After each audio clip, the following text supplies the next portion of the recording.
Setelah mengetahui identitas dari Dante Hairan dan kemunculan dari Feradin Sipvel, kini Jin melanjutkan turnamen Kosmos.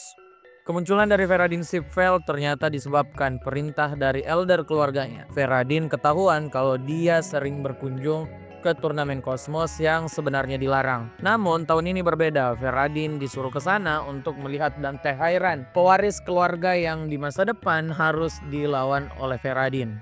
Feradin yang berada di Pulau Selatan mengaku bosan karena tidak ada pertarungan seru di sana. Hingga akhirnya dia melihat nama Jean Grey. Dengan mudah Feradin tahu kalau itu adalah Jin Runkandel.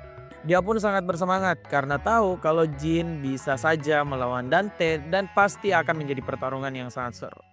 Di sisi lain, dalam Kolosium ada Jin yang kelelahan karena tidak tidur selama 3 hari. Sebab jika dia tidur, Jin bisa disergap saat menutup mata. Makanya dia sering tuh terkena panik sekarang. Tidak disangka kalau Jin bertemu Dante dalam ruangan tersebut. Dante ternyata menawarkan Jin kerjasama untuk saling berjaga. Belum sempat menjawab, Dante sudah tertidur duluan. Dan Jin sadar kalau Dante sudah melewati banyak pertarungan sendirian. Di sini para peserta Kosmos datang ke ruangan Jin dengan tujuan menyelesaikan Dante. Namun Jin tampaknya tertarik dengan Dante. Makanya dia melindungi bocah yang tengah tertidur tersebut. Beberapa waktu kemudian Dante terbangun dan Jin sudah menyelesaikan semua bandit yang mengincar Dante. Dante pun senang dan bersumpah akan membantu Jin di lain waktu. Jin tetap tenang dan meminta Dante untuk berjaga agar dia bisa tidur sebelum bertanding. Setelah Dante dan Jin bekerja sama, keduanya melewati semua tahapan turnamen dengan mulus. Bahkan membuat Kosmos emosi terhadap keduanya. Makanya Kosmos malah mengubah peraturan turnamennya sendiri dan langsung mempertemukan Dante serta Jin dalam babak final. Dia bahkan menaikkan rasio taruhan agar semua penggemarnya senang. Babak final ini tentu jadi perhatian bagi Feradin yang bahkan bertaruh 100.000 emas untuk Jin. Tak lama setelah Kosmos mengumumkan babak final, Jin dan Dante masuk ke dalam arena. Keduanya tampak terlihat tenang hingga Dante duluan memulai serangan. Tahu kalau serangan biasa tak akan mempan, Dante kemudian menggunakan Sword Aura yang juga diikuti oleh Jin menyebabkan sebuah ledakan besar. Sword Aura keduanya terus berbenturan. Dante secara perlahan lebih unggul karena lebih cepat. Di saat Dante menaikkan kecepatannya, Jin tertinggal begitu jauh hingga terkena satu tebasan secara telak. Di sini Dante sudah tahu tuh kalau Jin adalah seorang Runkandel yang memang hebat secara fisik dan keterampilan berpedang. Namun Dante tahu dia lebih unggul, makanya dia siap melakukan serangan terakhir. Namun sebelum serangannya sampai, Dante mundur karena merasa dirinya terancam hanya dengan tatapan tajam dari mata Jin. Terang saja, Jin langsung masuk dalam pose tebasan khas keluarga Runkandel yang saat mendarat membuat Dante susah untuk berdiri. Dalam keadaan terjepit, Dante Hairan malah berkelahi dengan pikirannya sendiri. Makanya Jin segera membuat serangannya meleset dan mengatakan kalau Dante menodai pertarungan mereka jika Dante bertarung setengah hati. Mengetahui hal ini, Dante dan Jin sekali lagi mengulang pertarungan, namun sekarang jelas dengan kekuatan penuh. Setelah saling menatap tajam, Dante dan Jin mulai saling menyerang. Sword Aura keduanya terus bertabrakan. Setelah terus saling serang, Jin tahu kalau dia akan unggul cepat atau lambat. Hal ini disebabkan dalam kehidupan sebelumnya, Jin sudah tahu kalau Dante memiliki tubuh yang lebih lemah meski bakatnya sangat kuat. Intinya, bakat Dante seperti berada di tubuh yang salah. Namun, Jin tetap saja terkejut bagaimana Dante bisa mengimbanginya, bahkan terus menjadi lebih kuat dalam pertarungan mereka. Tapi kondisi tubuh Dante tidak bisa berbohong. Tubuhnya hancur, bahkan Dante harus muntah karena sudah mencapai batas. Jin yang tahu akan hal itu juga tidak ingin menarik pedangnya karena tahu itu akan membuat Dante malu. Namun karena Jin masih bisa mengendalikan diri, tepat sebelum pedangnya mendarat, dia masih bisa sempat menghentikan serangannya. Dante pun terkapar yang menyisakan Jin panik dan segera memanggil medis. Namun tempat ini adalah Kosmos, tanpa satu medis pun. Untung saja di sana ada Feradin yang masuk ke dalam arena untuk menyelamatkan Dante. Bagi Ferradin Sipfel sebenarnya untuk menyembuhkan Dante adalah satu hal yang tidak mungkin karena jalur mana dan juga tubuh Dante sudah hancur. Makanya Ferradin ingin menggunakan item yang diberi Teppo Sipfel padanya. Awalnya para pengawal Ferradin tidak setuju, namun Ferradin tetap berkeras kepala. Item itu ternyata bernama Blood of Numerus. Dikisahkan, Numerus adalah God of Hope yang meninggalkan 8 tetes air mata dan 100 tetes darah. Air matanya bisa membangkitkan orang mati dan darahnya bisa menyembuhkan penyakit apapun. Jadi jelas item ini sangatlah berharga, tapi Ferradin tetap menggunakannya untuk Dante karena melihat pewaris keluarga Hayran tersebut adalah seorang teman berharga. Setelah meminum Blood of Numerus, Dante pun sadar dan tahu tubuhnya yang sebenarnya tidak bisa disembuhkan kini malah menjadi sempurna. Makanya Dante berhutang nyawa pada Ferradin. Di sini juga Jin sadar kalau Ferradin orang yang layak untuk dijadikan teman meskipun mereka dari kedua keluarga yang memiliki rivalitas mengerikan. Setelah semua kekacauan yang terjadi, Ferradin, Dante, dan Jin berada di sebuah bar. Di sini Jin mengatakan pada Dante kalau dia sadar Dante sebenarnya masih menyembunyikan sesuatu. Di sisi lain, Dante juga tahu kalau Jin tidak datang dengan kekuatan penuh. Jadi keduanya sudah impas. Di sisi lain, Ferradin mengatakan kalau mereka harus tetap berteman meskipun ketiganya akan menjadi musuh di masa depan dan membawa nama keluarga mereka masing-masing. Setelah berbincang cukup lama, akhir dari pertemuan ketiganya juga segera berakhir. Jin jadi yang pertama melangkahkan kakinya sambil tersenyum dalam pertemuan tersebut. Di lokasi lain, Chiron Ronkandel, sang patriark, mendapat surat dari Kashmir bahwa Jin berhasil memenangkan turnamen Kosmos dan mengalahkan Dante Hayran. Hal ini membuat Chiron tentu senang karena tahu kalau Jin berhasil menjalankan misinya. Saking senangnya, Chiron bahkan ingin bertemu dengan Kashmir. Nah, hal ini yang membuat Kashmir kedinginan di kejauhan. Di depan Kashmir ternyata sudah ada Jin yang memperlihatkan sebuah peta yang dia dapatkan sebagai hadiah dari turnamen Kosmos. Di sini, Euria, anak dari Kashmir, juga datang dan melihat peta tersebut. Secara spontan, Euria menunjuk sebuah lokasi harta karun yang beberapa saat kemudian membuatnya bersedih dan mananya pun mengamuk. Hal ini disebabkan Euria adalah kontraktor Dewa Waktu yang bisa melihat masa lalu dan masa depan. Makanya, Euria menjadi stres. Untung saja di sana ada Latri, naga penjaga Euria, untuk menenangkannya. Sebab Euria pingsan, Latri kemudian yang menjelaskan apa yang dilihat Euria. Ternyata bocah tadi melihat sebuah peradaban kuno yang damai, namun hancur karena kehadiran para mage yang serakah. Mage ini dikatakan mengincar sebuah artefak kuno yang kemudian digambarkan oleh Latri. Jin pun sadar kalau yang digambar Latri adalah Fountain of Mana. Artefak berupa cermin yang mampu memberi mana tidak terbatas pada seorang mage. Di kehidupan Jin sebelumnya, artefak inilah yang membuat keluarga Sipfel terlalu kuat. Kemudian cara mereka mendapatkannya jelas tidak manusiawi karena menyiksa penduduk kolon, yaitu suku Curano yang mendiami kota kuno tersebut. Nah, setelah mengetahui itu, Jin sudah mengerti bahwa hingga sekarang orang-orang Sipfel masih ada di reruntuhan kota tersebut untuk mencari Fountain of Mana. Makanya, Jin bergegas mengikuti peta tersebut. Di sini, scene pun berpindah, memperlihatkan seorang lelaki di tengah reruntuhan yang sedang mabuk. Kemudian, ada juga satu wanita yang tahu kalau penyelamat mereka akan datang dalam waktu dekat.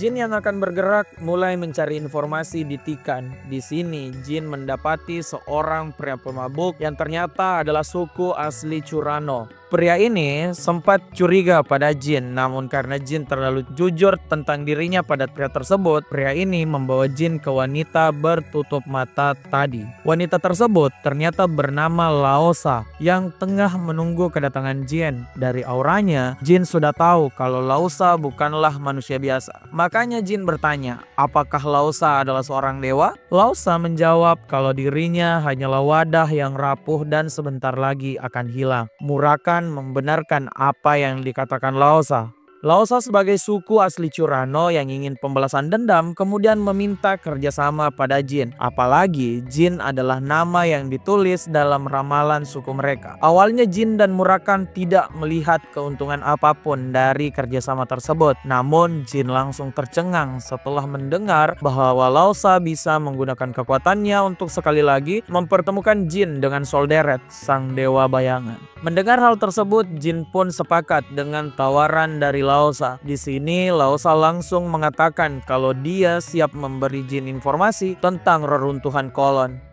Beberapa hari kemudian, Jin sampai di reruntuhan Kolon bersama Kashmir dan juga Murakan. Di sana sudah ada tuh tanda kalau reruntuhan Kolon ditutup untuk umum. Tentu saja MC kita tidak peduli bahkan mencurigai kondisi yang ada di sana mengapa tanpa penjagaan. Kashmir sempat menduga kalau Sitvel sudah menemukan artefak tersebut, tapi Jin juga yakin hal itu belum terjadi.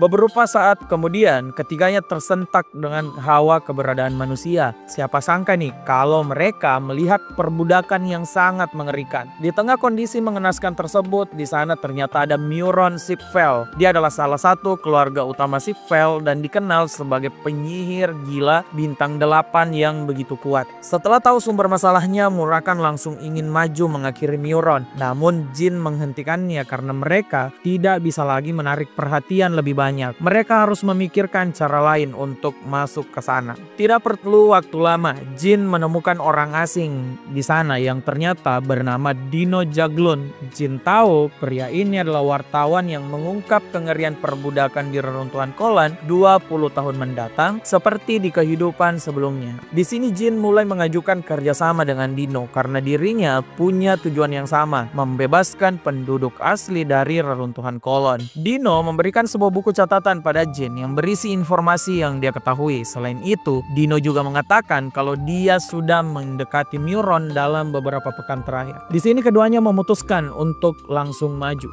Di sisi lain, ada Meuron tuh yang tengah mabuk dan juga kesal. Di sini Dino muncul membawa minuman yang membuat Meuron tentu senang. Tapi Meuron juga sadar kalau Dino sekarang tidak datang sendiri, tapi membawa orang lain yang dia tidak kenal. Dino mengaku kalau mereka bertemu di kerajaan Phailon. Jin pun menyapa Meuron dengan sangat tenang. Di sini ada sedikit flashback saat pertemuan Jin, Dante, dan juga Feradin. Feradin banyak menceritakan keluarganya, tidak terkecuali Meuron. Feradin melihat kakaknya tersebut sebagai seorang bajingan kejam yang bahkan para elder Sitvel bingung menghadapinya. Feradin juga mengingatkan Jin kalau dia bertemu Meuron, Jin tidak boleh bertarung. Nah, kembali ke masa sekarang, Meuron sempat bertukar pembicaraan dengan Jin. Kemudian dia langsung merangkul Dino dan mengatakan beberapa hal. Mulai dari Dino ini mencurigakan karena berani memasuki reruntuhan Kolon. Kemudian Dino mencoba mendekati para penduduk asli. Sekarang Dino membawa orang asing. Padahal Dino dan Meuron tidak kenal dekat. Meuron langsung mengobarkan api di antara mereka dan mengatakan dia tahu keberanian Dino datang dari mana. Dari orang asing yang dia temani, Meuron sudah tahu kalau yang dihadapannya adalah Jin Runkandel. Jin pun langsung masuk ke mode bertarung karena melihat Meuron siap dengan sihirnya. Meuron masih sempat bacot di sini kalau dia bingung dengan Jin karena menerima permintaan Laosa. Tapi tanpa mendengar jawaban, Meuron langsung memulai serangan. Jin berhasil menghindar, namun ternyata Meuron mengarahkan serangannya ke penduduk asli. Untung saja ada Murakan yang sempat melindungi mereka semua. Di sini, Dino yang mendekati para penduduk berteriak frustasi karena ternyata Meuron dengan kejam merusak pita suara semua orang. Meuron pun mengejek Dino habis-habisan.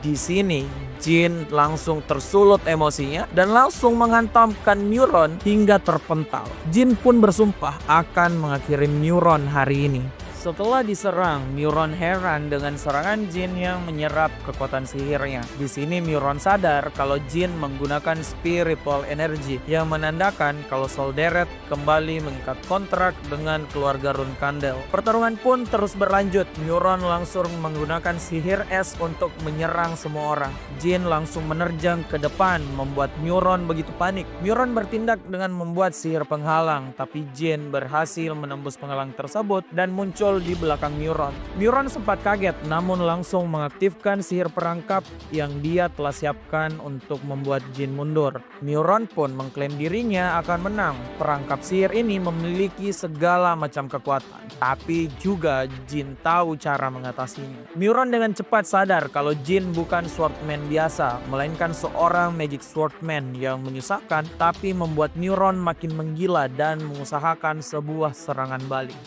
Nah, ternyata serangan balik Muron ini ingin memanfaatkan counterflow, di mana seorang mage menyuntikkan mananya pada mage lain agar mage yang lebih lemah bisa kelebihan mana dan tamat.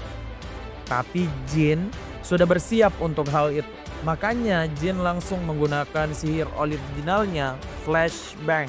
Di kondisi tidak melihat apapun, Muron yang disudutkan masih bisa berpikir jernih. Makanya saat Jin menghunuskan pedangnya, pria ini masih bisa menghindar meski kehilangan satu tangan. Tapi karena Muron ODGJ, Muron tuh membakar lukanya untuk menghentikan kekuatan Jin. Di sini Jin tahu kalau dia berhadapan dengan orang yang lebih menyusahkan dari Andre Sipvel.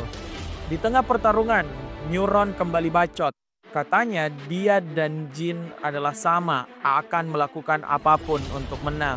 Makanya Muron menggunakan orang asli di sana sebagai pengecoh. Dia bilang Jin baru bisa menang kalau dia menyelesaikan para penduduk asli, karena Muron itu mendapatkan mana dari penduduk ini. Namun hal ini ternyata sebuah kebohongan besar. Salah satu anak perempuan di sana mengaku kalau semua perkataan Muron bohong hanya untuk mengelabui Jin. Muron pun sangat emosi dan coba meletakkan sihir api pada gadis tersebut. Di momen ini Dino mengatakan pada Jin bahwa gadis tersebut harus diselamatkan karena menjadi kunci dari artefak yang mereka cari. Jin kemudian sadar sihir ini adalah Magic Eye of Blue Fire, khas Sipvel yang bisa membakar apapun hanya dengan melihatnya. Dalam ingatan Jin, gurunya bilang kalau sihir ini hanya bisa dikalahkan dengan sihir api yang lebih kuat. Di sini Jin sudah tahu solusinya, yaitu dengan mengeluarkan Phoenix api biru miliknya.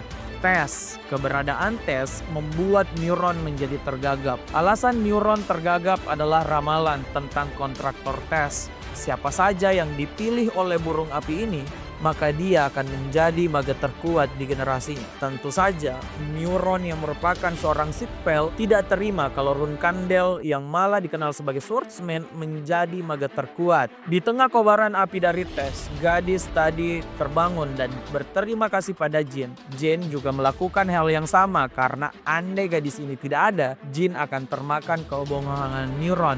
Gadis ini pun menjelaskan kalau Muron sebenarnya tidak tahu di mana artefak tersebut. Dia hanya bisa menggunakan secuil dari kekuatan artefak tadi. Makanya gadis tersebut itu bisa menggaransi kalau Jin bisa menang. Di sini Jin mengolok-ngolok Muron yang sudah kehabisan trik dan siap melakukan serangan balasan. Tapi Muron tentu saja belum menghabiskan kartunya. Dia membuka sebuah dimensi sihir. Saat melakukan itu, Tess marah pada Muron dan mulai menyerang sendiri. Di sini Murakan muncul untuk memperingatkan Jin bahwa apapun yang dilakukan Muron adalah membuka dimensi ke dunia iblis untuk menjalin kontrak dengan Raja Iblis Orgal. Makanya Jin harus mengakhiri hal tersebut dalam sekali serang. Murakan pun mengirimkan shadow energi miliknya dan Jin siap bergerak. Sayangnya saat melangkah Jin ternyata sudah terkena mana counterflow dan tidak bisa bertahan lama.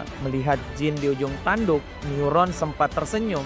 Tapi Jin kembali ke awal. Dia tahu kalau swordsman tidak butuh ratusan tebasan, tapi hanya satu tebasan. Langkah kaki Jin pun dimulai dan dalam sekejap dia menebas Muron. Dengan tebasan ini Muron berakhir. Dirinya diserang oleh api Tess dan menjadi abu. Jin sekarang tahu kalau pertarungan telah berakhir dan dia sekali lagi jatuh pingsan. Di dalam mimpinya, Jin malah mengingat kata gurunya tentang tongkat khusus keluarga Sipvel yang jika diayunkan akan memanggil bala bantuan. Mendengar hal tersebut, di sini Jin langsung terbangun. Di depannya itu ada Murakan yang langsung memberikannya obat berupa tanduk unicorn untuk menstabilkan mana dari Jin.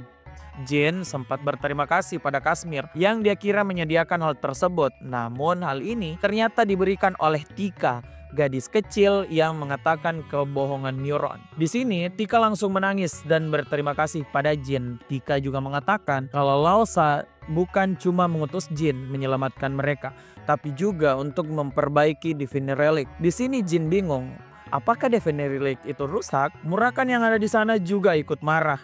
Kemarahan Murakan disebabkan karena dia sudah hidup 3000 tahun tapi tidak tahu relik tersebut dari dewa mana. Tika menyebut nama dewa mereka adalah Klam yang tidak pernah didengar oleh Murakan. Namun Murakan mau tidak mau percaya setelah melihat kekuatan Muron yang sangat gila, padahal hanya mengakses secuil dari kekuatan artefak tersebut. Makanya misi mereka sekarang adalah mengambil relik tersebut. Namun Tika mengatakan ada masalah karena mereka harus menunggu siang hari untuk melakukan upacara dan membuka segel relik. Di sini, Jin yang berada di sana terdiam dan tersadar akan sesuatu, bukan tentang relik, tapi tentang Muron Sipfel yang sudah memberi sinyal bala bantuan pada keluarganya. Dari kejauhan benar saja, Midol Elner yang jadi bawahan Muron sudah bergegas menuju lokasi Muron dikalahkan. Kashmir yang mengetahui kekhawatiran Jin menjelaskan kalau status mereka memang dalam bahaya besar. Muron adalah seorang pemimpin tower dan bawahannya ada ratusan orang yang terdiri dari mage tingkat 7 dan 8. Jika semua bawahan Muron datang, maka mereka semua bisa rata dengan tanah. Jin pun menanyakan berapa lama para pasukan tower Muron sampai.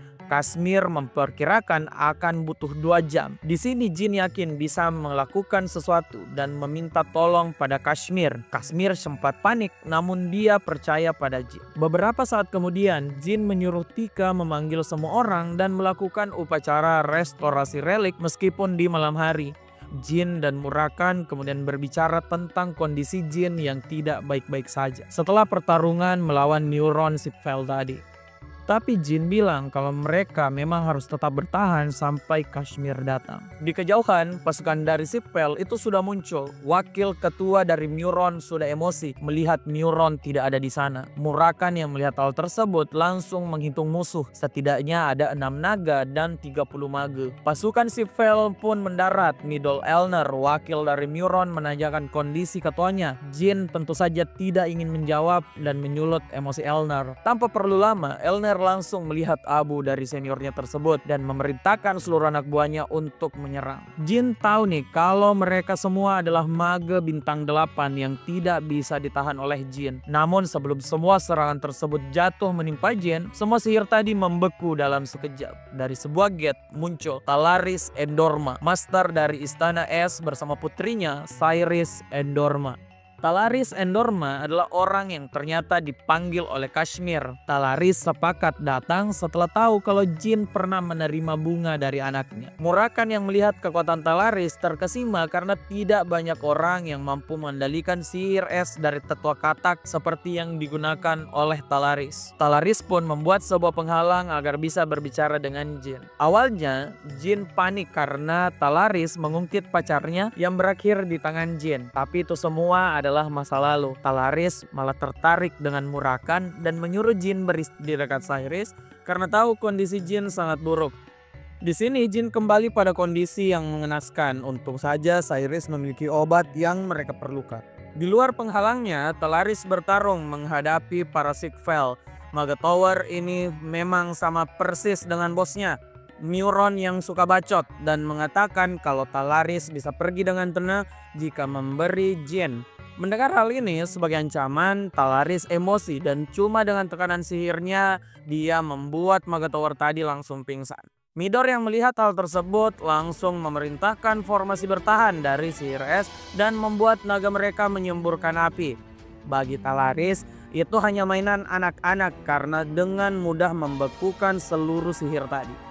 Midor masih congkak dan menggunakan sihir Space Explosion yang meledak di dekat Talaris. Tapi tentu saja Talaris tidak panik dan mengatakan kalau Keliak, patriark dari Sipfel, memberi sihir unik pada Midor, tapi tidak mengajarkannya ancaman Istana Es yang sesungguhnya. Dalam sekejap, Talaris membekukan semua mage yang ada di belakang Midor. Bukan cuma itu, Talaris juga mengambil satu lengan Midor tanpa disadari oleh mage tersebut. Midor pun tahu kalau dia tengah melawan monster. Di sini Midor sudah menyerah, namun sebuah lingkaran sihir muncul di bawahnya dan memindahkan Midor ke sebuah kapal. Kapal ini ternyata Kozak, kapal perang milik Sigvel. Murakan tidak menyangka kalau Sigvel akan serius dan mengirim Kozak dan para White Knight, pasukan khusus keluarga Sigvel yang langsung dipilih oleh sang patriark. Jin mengatakan kalau itu wajar terjadi karena Sigvel sudah kehilangan 2 darah murni mereka. Nah, tahu kondisi ini, Talaris kemudian menyuruh Jin mengungsikan semua orang termasuk dirinya sendiri.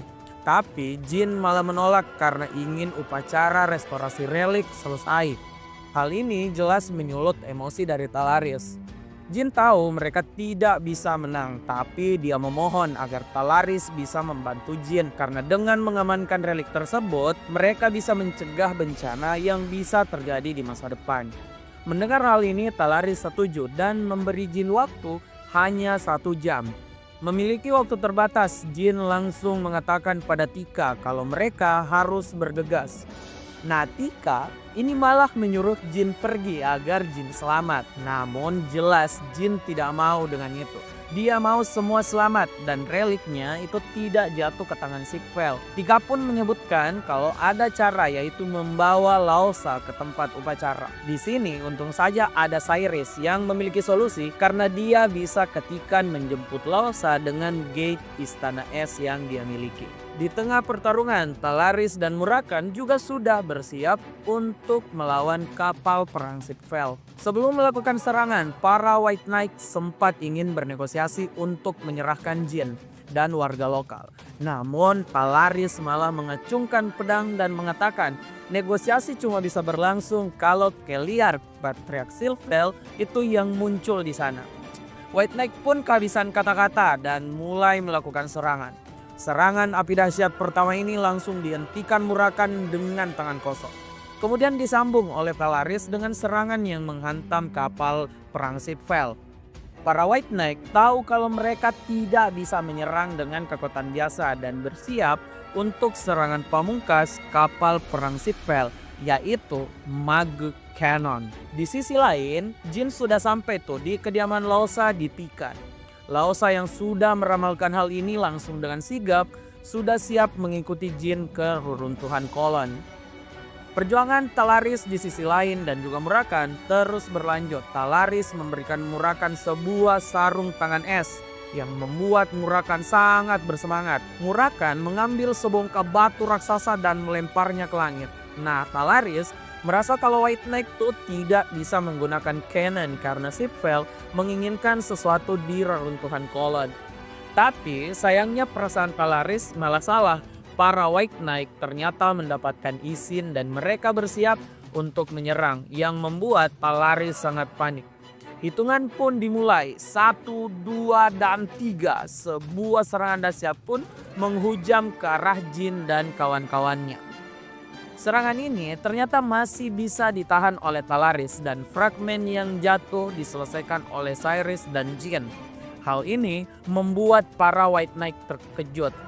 Tapi mereka tetap percaya diri dan memberi ancaman untuk menghancurkan semua orang di serangan berikutnya. Talaris kemudian menantang para White Knight. Setelah itu Talaris menyuruh Jin dan Cyrus membawa Laosa ke altar kolon. Talaris berencana menghadapi serangan berikutnya sendirian. Cyrus dan Jin pun berangkat. Tapi Cyrus sempat mengeluh tuh saat Jin memutuskan ingin membersihkan jalan bagi Cyrus dan Laosa. Karena Cyrus tahu Jin tengah terluka setelah melawan Neuron. Mendengar semua orang bertaruh untuknya, Laosa mengenang masa lalunya yang memang selalu diselamatkan semua orang. Makanya sekarang perempuan ini bertekad untuk menjawab harapan semua orang yang ada di depannya. Di sisi lain, tembakan White Knight kembali diluncurkan. Talaris menghancurkan serangan tersebut dan Jin membersihkan fragmennya untuk Cyrus dan Laosa. Menghentikan serangan yang bisa menghancurkan satu benua dari White Knight secara terus-menerus tentu bukan hal mudah. Talaris mulai lelah, Jin dan Murakan yang membersihkan jalan juga kewalahan. Sekarang di tengah semua ketidakpastian ini, Jin malah terkena serangan telak. Cyrus yang ingin menyelamatkan Jin membopong Laosa untuk tetap berjalan sesuai dengan keinginan Jin. Cyrus pun terkena serangan telak juga dan dia menjatuhkan Laosa. Laosa yang panik kemudian tetap berlari sesuai harapan semua orang. Di tengah semua kekacauan ini, Jin Runkandel terbangun. Di hadapannya sebuah mimpi buruk terlihat. Talaris dan Cyrus sudah disergap oleh White Knight. Kemudian Murakan juga dikalahkan oleh naga merah menyala, Kadun milik Patriark Sipvel. Setelah itu, Jin pun melihat badannya tergeletak dan mengetahui kalau mereka sudah kalah. Di sini, Jin tenggelam di pikirannya. Dia merasa gagal, bukan karena memutuskan untuk menyelamatkan semua orang, tapi karena dia tidak cukup kuat untuk melindungi semua orang. Di tengah keputusasaannya, Jin kemudian mendengarkan sebuah suara. Suara itu ternyata dari Clam, dewa orang-orang di Kolon. Clam kemudian mengatakan kalau dia memang sudah menunggu Jin, kontraktor dari Solderet. Tapi Jin marah karena mengira semuanya sudah berakhir. Clam menghentikan kemarahan Jin dan mengatakan, "Mari kita bertemu di luar." Seketika Jin terbangun. Dia melihat di sana ada Cyrus, Talaris, dan juga Murakan. Murakan menjelaskan kalau mereka selamat karena dewa orang-orang Kolon turun ke dunia dan menyelesaikan semua masalah, termasuk menyelesaikan orang-orang Sipvel. Di sini Jin sudah sadar, kemudian menemui Laosa yang telah dirasuki oleh Clam. Murakan marah pada Clam karena dianggap terlambat dan hanya banyak bermain. Clam pun menjelaskan kondisinya kalau dia memang menunggu pemilik relik yang asli, yaitu Jin. Clam menjelaskan bahwa dia adalah dewa asal mula sihir yang hampir memusnahkan dunia. Makanya Clam meminta Solderet menyegelnya di sebuah cermin. Cermin ini yang menahan kekuatan Clam untuk menghancurkan dunia.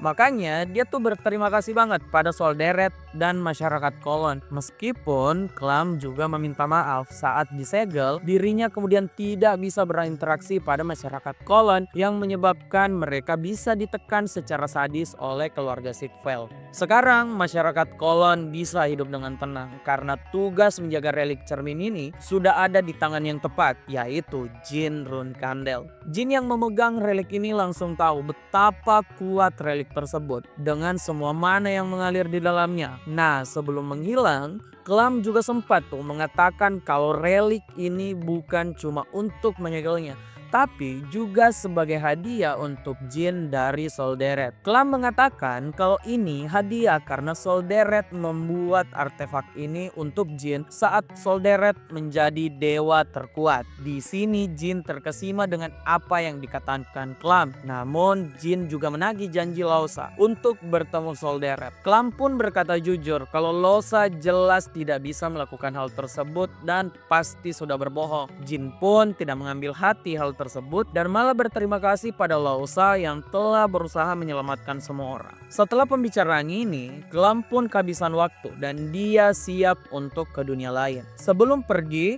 dirinya berterima kasih pada Jin karena sudah menyelamatkan orang-orang Kolon dan berjanji akan mengawasi Jin dari relik yang dia dapatkan. Krisis Kolon pun berakhir. Semuanya sudah pindah dari tempat tersebut. Jin memfasilitasi kepindahan Tika dan warga Kolon lainnya atas nama Luna Runkandel. Kemudian Jin juga mengatakan kalau Dino akan mengubah dunia sebagai jurnalis dan tidak perlu takut dengan Sipvel. Di sini ketiganya pun resmi berpisah.